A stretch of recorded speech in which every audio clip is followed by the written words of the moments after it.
Remembrance para sa inyo lahat. Remembrance ko sa inyo, remembrance mo rin. Nung magpidos ka, gutom na gutom ka, ilang oras ka na nakaupo dyan, mura pa lang alas 10, wala pa rin kain-kain, no? Kaya remembrance mo. Hirap.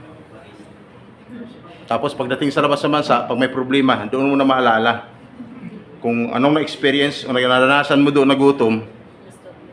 Mas okay lang pala yung gutom na naranasan mo dito sa Pilipinas kasi sa pidos lang. Doon mahirap kasi malayo ka sa pamilya mo. Ang problema, tapos na ang pagtatrabaho sa loob ng isang buwan, wala pa ring sahod, no? Yun ang pinakamahirap. Bakit? Hindi lahat ng pinirmahan sa kontrata sa Pilipinas ay nasusunod. Tama? Ex-abroad? Sino mga ex-abroad? Tayo sa mga kamay. Ex-abroad. 4. Sino ang mga first-timers dyan? Taas yung mga kamay. Wow, ang dami. Ang dami. Hindi pa kayo magtataka mga first-timer kung bakit kukunti na lang ang tumataas ng mga kamay na mag-abroad. Kukunti na lang ex-abroad. Hindi pa kayo magtataka? Sabi na, oo nga, no, bakit kukunti na lang sila? No?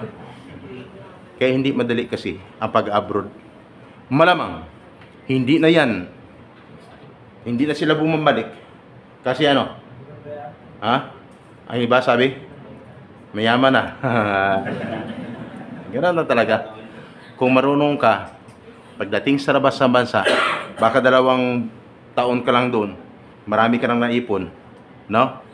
At dahil marami kang naipon, nakapagpatayo ka ng negosyo sa Pilipinas, kaya ayaw mo nang bumalik. Ang mahirap lang, ilang taon ka nakapabalik sa labas ng bansa, wala ka pa rin naipon no hanggang ngayon. Yan ang pinaka-problema. Kaya ang iba hindi na bumabalik kasi sabi ng iba, kasi nadala na. Okay. Magpakilala muna ako. Mas malinaw. Magkilala tayo, magkaintindihan tayo sa napag-usapan ko mamaya. Kasi ang pag-usapan natin ngayon, yung napakahalaga ng mga batas para sa inyo, na dapat yung malaman, no? Hanggang pagdating sa labas ng bansa, dapat nasa iyong isipan pa rin. Bakit?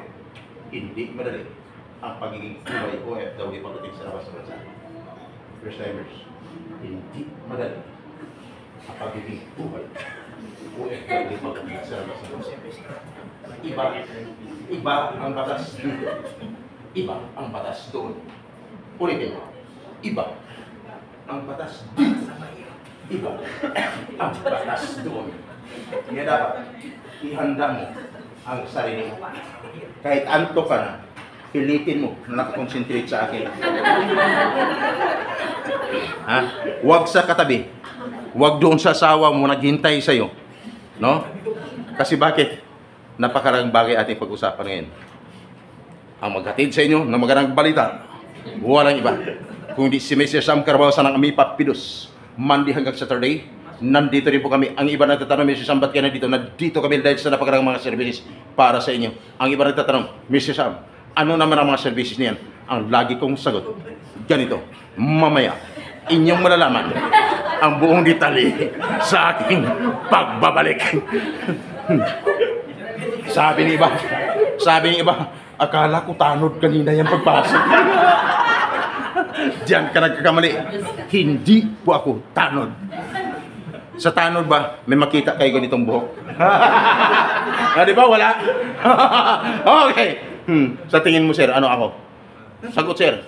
Tao. Ano kasi yun? Yan.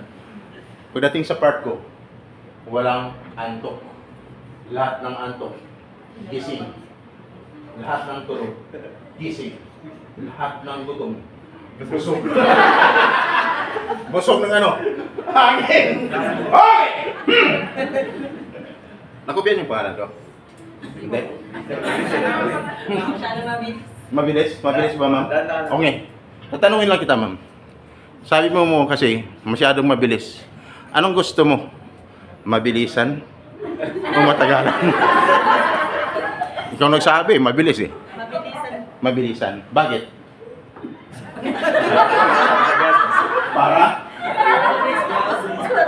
Para mabilis matapos. Kasi ang sagot ng sa dito nung nagkalan, Para hindi mahuli.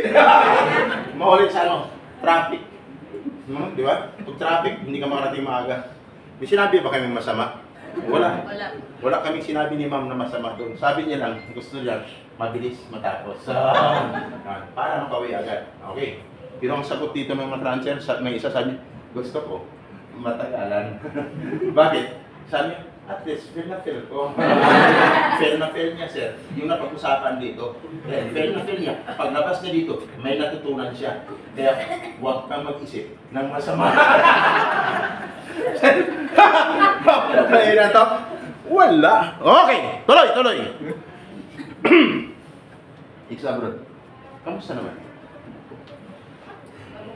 Okay lang. Magtanong ako sa mga exabro. First time yan? Makinig kayo ha. Kasi ilang katanungan ko lang dito at may nangyari sa'yo. No? Magpipidback yan sa'yo.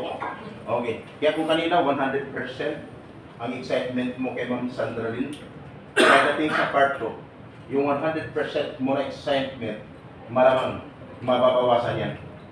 After ko mag-talk, no? Yung 100% ha, 5 pieces lang ako magbawas. No? Sa 100%. Bawat may nangyari sa'yo, 20% ang ibabawas ko. O 5 times 20 equals 100. So wala na natin. Excited mo. Bakit? May maririnig kayo sa akin ng mga bagay na parang susuko ka na. Parang katakot-takot. No? Kasi hindi mo pa alam. Ngayon, malalaman mo. Dahil sa akin, ayaw ko na aalis kayo, no? Na hindi mo to alam. Bakit? Dapat alamin ng isang OFW ang kanyang pinapasukan, no? Hindi basta-basta na nag-abroad, no? Nagpidos, pirma ng kontrata, akala okay na. Yun pala, after magpidos, hindi pa rin nakaalis. Bakit? May problema pala. Kaya magtatanong lang ako sa mga ex-abroad. Ex-abroad, isigaw niyo yung totoong buhay OFW pagdating sa labas ng bansa. Lakasan niyo. Iparinig niyo sa mga first timer. Yung parang galit ka, yung totoo na naramdaman mo. Hindi lang sa'yo, maging sa mga ex-abroad. Sa mga ibang OFW. Ex-abroad, ang sagot niyo sa akin, either masarap lang o hindi. Pero isigaw niyo, dapat sabay-sabay. Okay? Ex-abroad lang ang sasagot nito. Ex-abroad, masarap buhay, OFW, hindi. Hindi. Narinig nyo? First time, narinig nyo? Sabi ng mga ex-abroad, hindi. First time yan. Magtatanong lang. Tuloy, hindi. Tuloy. No choice. No choice. Kasi bakit? Wala ng trabaho sa Pilipinas, ubos na. Mayroong trabaho, no? Dapat maganda ang sahod, kasi maganda ng acquisition, kaya lang, wala pa rin nangyayari. Kaya kayo mag-abroad na lang. Kasi puno na ng, anong bansa natin ngayon? Puno na. Ayaw ang nagsabi. Totoo, no? Guys. Guys, sabi, ayon sa survey, puno ng korupsyon ang ating bansa. Kaya, guys, mag-abroad na lang. Mag-abroad na lang. Dali lang. Kuha na ko lang anting-anting. Kaya mag-abroad na lang guys yung mga OFWs, yung mga magagawang Pilipino. Puno na daw ng korupsyon. Narinig niyo yan. Okay? Totoo? Hirap sa Pilipinas ngayon. Ang ganda ng position mo, profession. Pero pagdating ng sahod, kulang. Baon pa sa utang, no? Kaya sila mag-abroad na lang. Bakit? Wala kang makikita. Mapaghanap, mapagkikidaan sa Pilipinas na maganda para mayahan ang pamilya. Tama? Huwag kayong magpapaatak ito. Pag nasa labas na kayo ng bansa, marapit ng eleksyon, ha? Huwag na lang. Maliban lamang, pag ako nang sumigaw, mga OFW, sumabay na sa akin. Okay, maghanap buhay na ng maayos, di ba? Wag. Okay. Puno na daw ng corruption. Okay. Ngayon. Wala akong pinapanigan ha. Baka sabihin nyo, makaano to, maka hindi. Tahimik lang ako. Kasi bakit? Mas magaling yung nasa gitna ka lang. Hindi bias ba, no? Kunyari nagbabalita, no? Ayun, kayo, ganito. Tapos pag sa kabila, ganito lang naman. Sisip-sip lang pala, di ba? Mga bias ng media. Okay. Guys, sabi ng mga ex-abroad, hindi masarap. Ngayon, bakit kaya hindi masarap? Ma'am, naranasan mo na ba yung buhay na hindi lang sobrang hirap, sobrang sakit, pero sobrang sarap na naranasan mo na bang hindi pa? Hindi po pa naranasan, hindi niya pa naranasan. Ngayon, tatanungin lang kita, ma'am. Ang tanong, gusto mong maranasan? Ma'am, first timer ka. Pag alis mo, pag nasa airport ka pa lang, doon muna maramdaman. Tama? Yung sobrang hirap, lungkot, sakit. Kasi, may walay ka na sa asawa mo, pamilya mo, nagkatid sa'yo sa airport. Lalo na, nung pumasok ka na sa boarding gate, doon mo na maramdaman ang sobrang lungkot. Gusto mong balikan yung nagkatid sa'yo sa airport, hindi mo na pwedeng gawin. Bakit nakapasok ka na sa boarding gate? Lalo na, nung sumakay ka na ng plane, at unting-unting umangat na, gusto mo mong balikan. Sinipin doon sa may bintana. Ang problema, nagtago na sa may ulap yung eroplano. Gusto mong silipin doon. No? Mata kayong nakaupo doon. No? Anong pinagagawa nitong tao na siya? No? Nasabon ka pa, sinabi ng bawal na tumayo, tayo pa rin tayo, di ba? Yun. Hindi mo na makita. Bakit? Nasa itaas ka na ng ulap. Ngayon, ang bigat ng pakiramdam habang lumilipad ang plane, kaya nakapag-isip ka ng di bali na lang, makarating man ako sa paroonan ko, importante makapagtrabaho ako. Sir, nung makapagtrabaho ka, no, gusto mo magpatulong sa asawa mo, gutom ang inabot mo kasi sobrang pagod. Gusto mong tawagan siya, hingi ka ng pagkain, walang mag-serve sa'yo kasi wala naman talaga siya doon, sir. Sir, first time it? Yan, sir. Walang mag-serve sa'yo, kundi sarili mo na lang. Ang tawag mo, sir, self-service. Tama, sir? Iba yung may asawa sa mahagi, no? Ngayon, nung nagawa mo lahat, kumakain ka. Habang kumakain ka, malalim pa rin ang iyong isipan. Iniisip. Pero may isang bagay na pag-isipan ka na gagawin mo, kinuha mo ang cellphone mo ngayon. Nung kinuha mo ang cellphone mo, ano ginawa mo? Tinawagan mo, sir, si misis mo. Nung tinawagan mo si misis mo, hindi ka para kontento. Nag-video call ka pa. Tama? Nung mag-video call ka, nakita mo siya. Nakita mo ka rin niya. Tama? Sir, ang problema, ito. Nung biglang mag-brown out, nawala siya. Nawala ka rin. Malungkot pa rin, tama? Yan ang pinakamabigat, pinakamasama na pakiramdam. Pero wala kang magawa. No, dahil nandoon ka na, pinagpatuloy mo na lang ang gawain mo araw-araw. Sa isipan mo, di bali, babawi na lang ako pagsahod. Dumating ang punto na sumahod ka na, sir. Pinadalhan mo si misis mo at ang mga anak mo. Anong naramdaman nila? Masaya, tama? Dahil masaya sila, masaya ka rin. Siyempre, nakabawi ka na. Pero ang tanong, sino ang pinakamay masarap na pakiramdam? Ikaw na nagpadala o ang pinapadalhan mo? Pinapadalhan mo. Tama? Hindi pa naubos yung padala mo. Ito na ang pumasok sa isipan ni misis mo. Wow, may kasunod pa to. Kaya hindi pa na, malapit na maubos, wala pang 15 days, naubos na, sir. Kinukulit ka na. Dahil sa kakulitan ni misis mo, doon na unti-unting nawala yung gana mong tumawag kasi nakulitan ka na.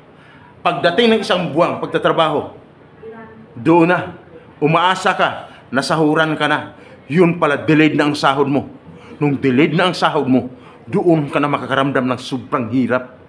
May nangungulit pa sa'yo. Dahil sa kakulitan, no? Sa kakulitan sa'yo, ang ginawa mo, tinaob mo na lang ang cellphone mo at hindi mo na sinasagot.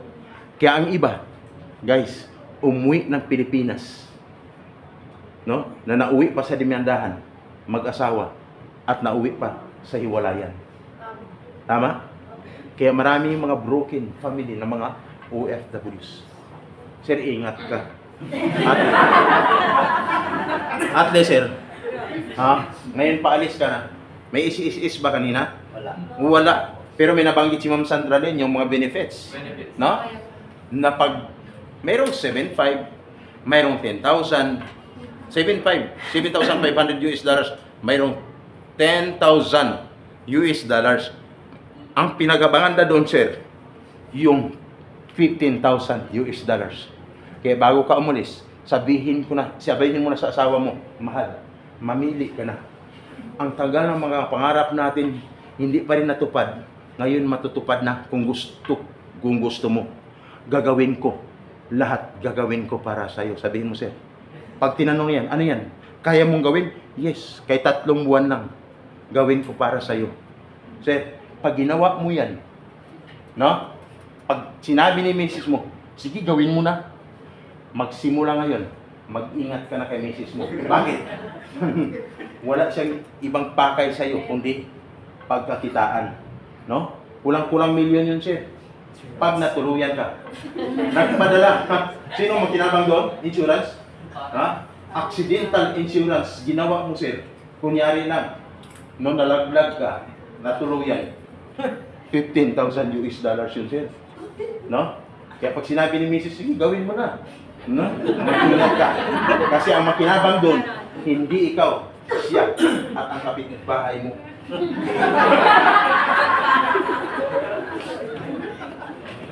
Totoo ba?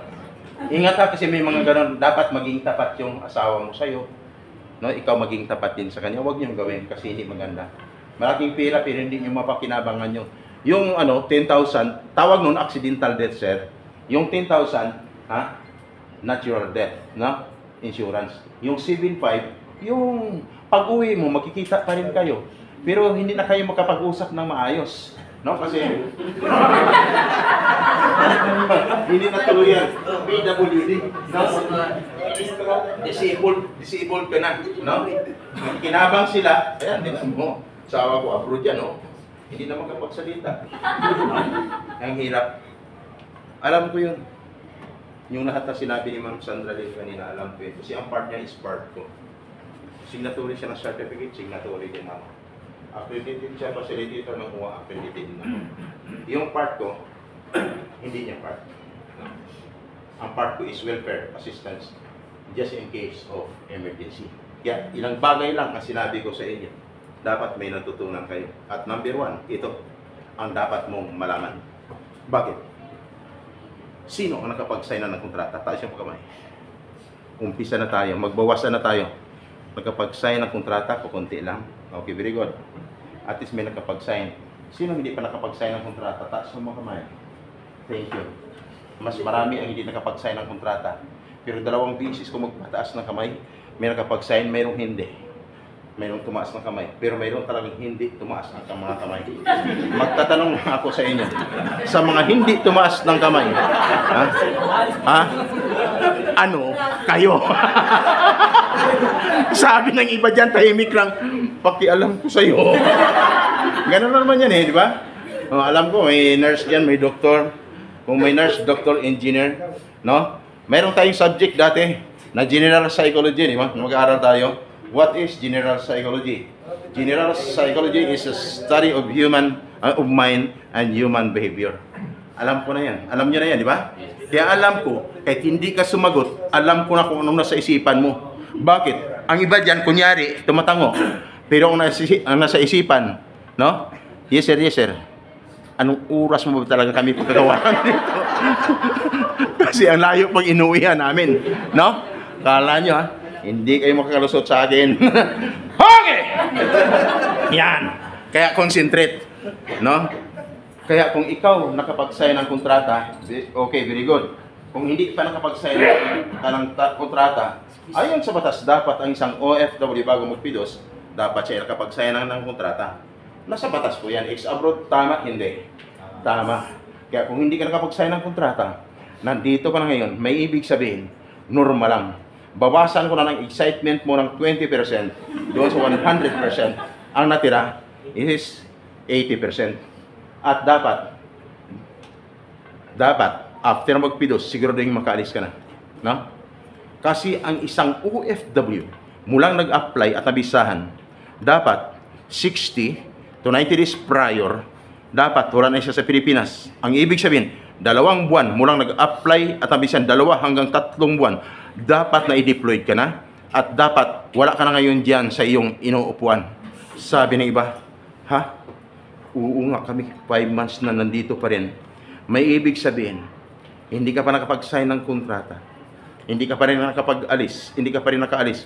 May ibig sabihin, 3 buwan na mahigit, bawas na naman ng 20% ang excitement mo. Sabi ng iba, ano ba to? Parang biro lang, no? Parang biro lamang. Ano?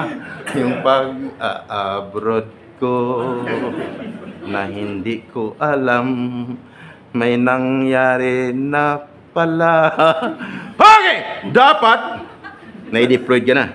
Kung hindi ka pa i-deployed, ang iba 10 months na hindi pa nakaalis. Nasa batas po yan. Another 20% ang mababawa sa excitement mo. Ang natira is 60%. No? Kakalungkot, no? Nasa batas kasi yan. Guys, hindi ko kayo tinatakot. Sinasabi ko lang ang totoo. Bakit? Ang part ko is more on realities. Wala kong sinasabi ditong iba. Yung makatotohanan. Yung totoong nangyayari sa mga OFWs sa loob at labas ng bansa. Kaya kung nangyari sa'yo, bawas na uli, ang natira, 60%.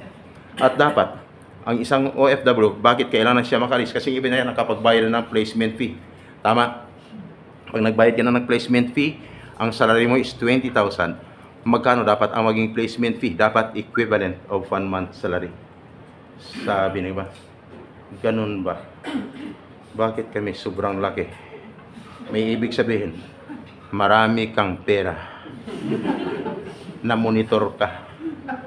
Kaya, nagbayad ka ng sobrang laki. No? Dapat equivalent of 1 month salary. Kung nangyari sa'yo, another 20% ang ibabawas ko. Ang natira is 40% na lang. Ano? Ano, sir? Pag gumalaw ang tainga ko, sir, may ibig sabihin, may problema talaga. Okay! Dahil 40% na lang, may natira pa ba, sir? Mayroon pa. At dapat pag nagbayad ka sa ang lugar, sa Jollibee, sa Chowking, sa McDo, sa Max Mall Hotel o Restaurant, wala sa nabanggit kung na lugar dapat sa loob ng agency. Sabi ng iba, agency? Bakit kami Jollibee? Ang sagot ng isa minsan dyan, sinisik ko lang, at least, pinamirinda tayo. Yung pinamirinda sa'yo, hindi niya pera yun. Pera mo yun. Kasi ang sobrang bait mo, bigay ka na ng bigay, kahit hindi na ayon sa batas, yung ginawa sa'yo. No? Sa sobrang tuwa mo yun eh.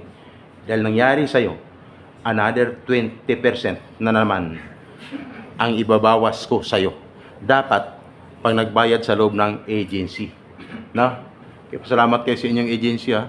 Dito kaya pinadala, no? Yung hindi nyo alam, nalaman nyo ngayon sa akin, no? No? Ibig sabihin, mabait yung agency nyo.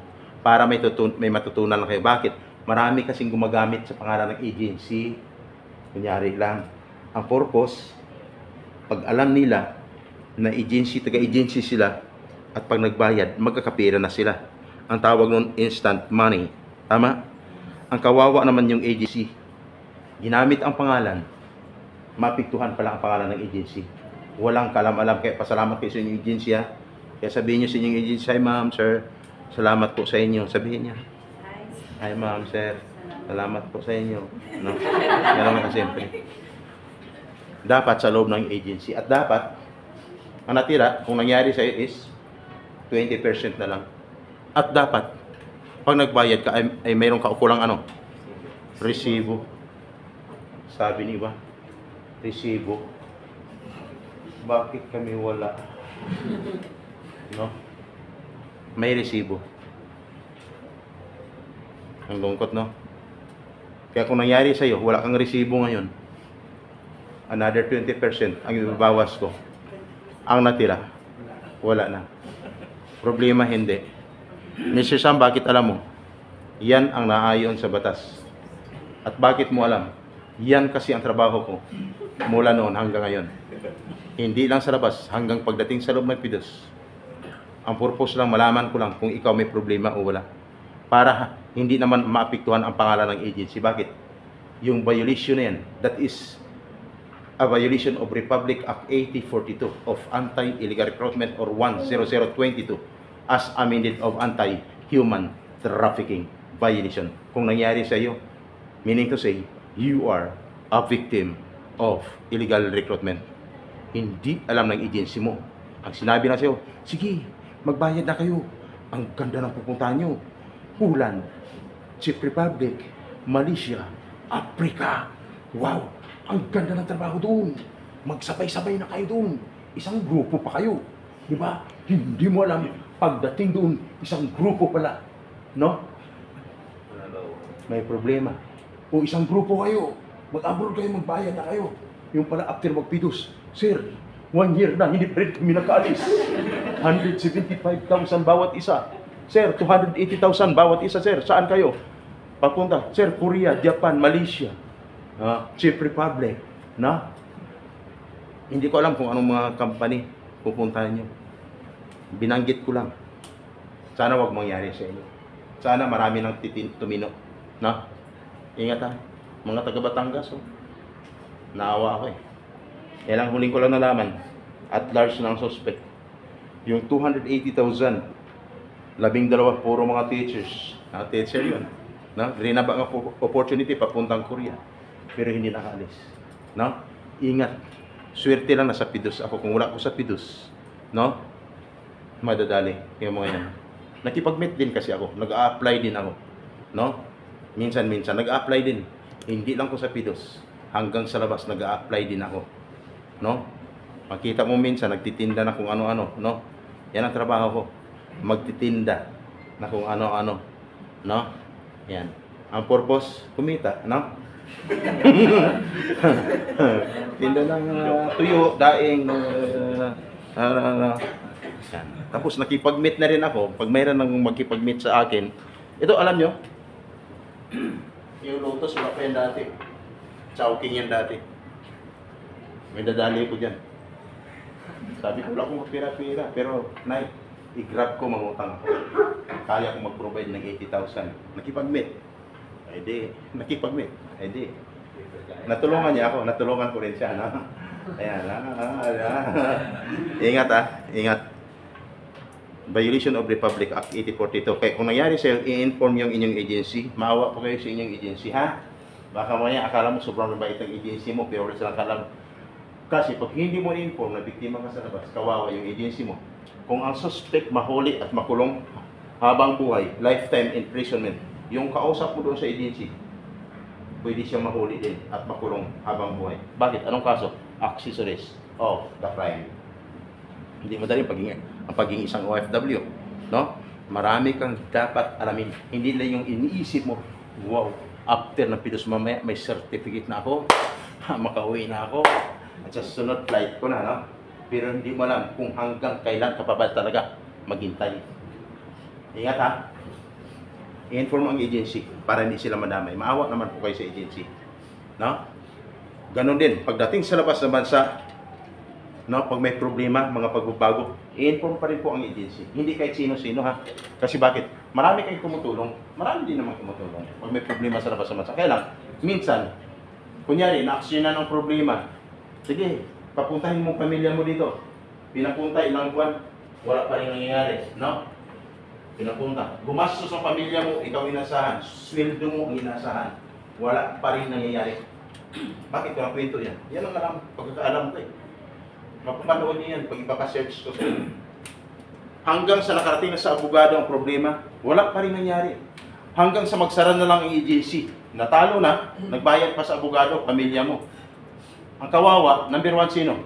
Kayo na OFW sa labas ng bansa. Pag-uwi, wala nang papala. Bakit? Wala nang agency na nagpaalis kasi napasara. Hindi man lang ininvestiga ng maayos kung ano ba talaga ang totoong kadahilanan. Nagsara ang agency, kawawa. Hindi lang agency, pati kayo, kawawa. Pati pamilya mo, kawawa. Sa abogado, manalo o matalo, magbayad ka. Sa abogado. Tama? Kaya i-inform ang inyong agency. Kung medyo hirapan kayo mag-inform, mayroong number na pwede niyong tawagan. Pero kanina may pinapicturean si Ma'am Sandra rin, tama? Ang tanong, anong purpose nun? Just in case of emergency. Now, ang tanong, sigurado ba kayo sa mga numbers na yan pag tinawagan nyo? Kung may sasagot sa inyo, wala? Hindi lahat. No? Hindi. May ibibigay ako sa inyo number na 0948-0939-970 at 0963-513-5480. Pwede niyong tawagan just in case of emergency. Sino ang makakasagot doon? Gusto niyo malaman? Mas maganda makilala niyo. Walang iba. Kung hindi, ako. Ma'am, pag sinabi mo sa akin, "Hi, Mr. Sam," ang sagot kasi, "Hello. Nakagising ka sa labas ng bansa hating gabi. Dito sa Pilipinas, tulog ako. Gigising ako, ma'am, para sa'yo." Di ba? Ganun lang kasimple. Ngayon nga eh, galing ko lang sa Cavite eh. Panay na tawag sa akin, "Sir, may schedule tayo." "Opo." "Sir, nakalabas na, palabasin niya yung kapatid ko sa ospital, sir. Pinapatanggal na sa social media yung naka-live doon kasi magbabayad naman daw sila." Noon pa lang, dapat inaksyonan nyo na. Palabasin nyo ng pasyente nyo. Pasyente nyo, 200,000 ang babayaran sa Calbayog, Leyte. Calbayog, Zamar. Na-aksidente, employee nyo, hindi nyo palabasin. No? Ngayon ang makaawa kayo sa akin na ilabas, i-delete na. Marami bagay dapat ipapaliwanag sa akin. Kaya dapat, bilisan ang pag-aksyon pag may problema. Yung number na yan, ulitin ko. Mamaya. Okay?